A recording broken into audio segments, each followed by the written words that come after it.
Welcome to I dream. అక్రమ సంబంధాల వల్ల కుటుంబాలు నాశనమవుతున్న ఘటనలు రోజు చూస్తూనే ఉన్నా కొందరు మాత్రం తమ బుద్ధి మార్చుకోవడం లేదు.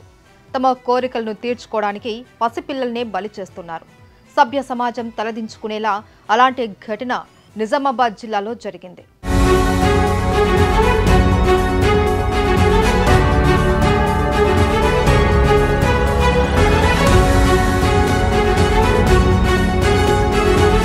తమ జల్సాలకు అడ్డుగా ఉందని 22 నెలల చిన్నారి హత్య స్థానికంగా కలకలం సృష్టించింది.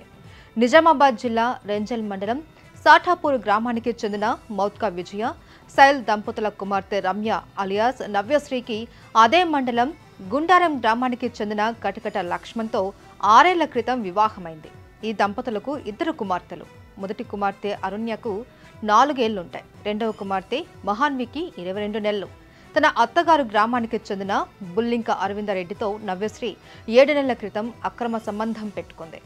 భర్తను విడిచిపెట్టిన నవ్యశ్రీ అరవింద్తో ఉండిపోవాలి అనుకుంది. అరవింద్ రెడ్డి 20 రోజుల క్రితం నిజామాబాద్ జిల్లా చెవింల మండల ఐలాపురం గ్రామంకి వెళ్లి నవ్యశ్రీతో పాటు తన 2 పిల్లల కోసం గది అద్దెకు తీసుకున్నాడు.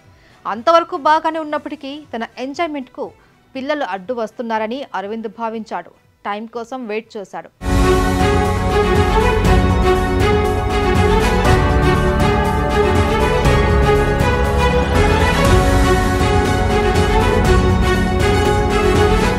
జూన్ 11వ తేదీ రాత్రి 7 గంటల సమయంలో 22 నెలల పాప నిద్రిస్తూ ఉండగా నవ్యశ్రీ తన పెద్ద కూతురు అరుణ్యను తీసుకొని కిరాణా షాప్కు వెళ్ళింది.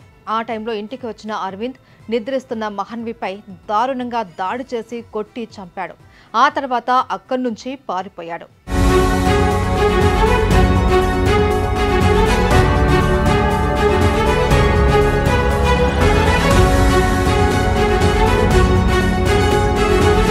నవ్యశ్రీ ఇంటికి తిరిగి వచ్చేసరికి మహాన్వి చనిపోయింది.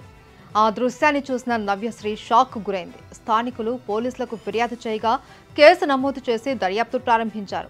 పోలీసుల విచారణలో మహాన్వి నుదిటిపై తీవ్ర గాయమైనట్టు గుర్తించారు. 2 భుజాలకు చెంపలు, చేతులు, అరికాలపై విచక్షణారహితంగా కొట్టడం వల్లే బలమైన గాయాలయ్యాయని పోలీసులు తెలిపారు. అక్రమ సంబంధం వల్లే బాలికను హత్య చేసి పారిపోయాడు అని తేలడంతో పోలీసులు అరవింద్ కోసం గాలిస్తున్నారు.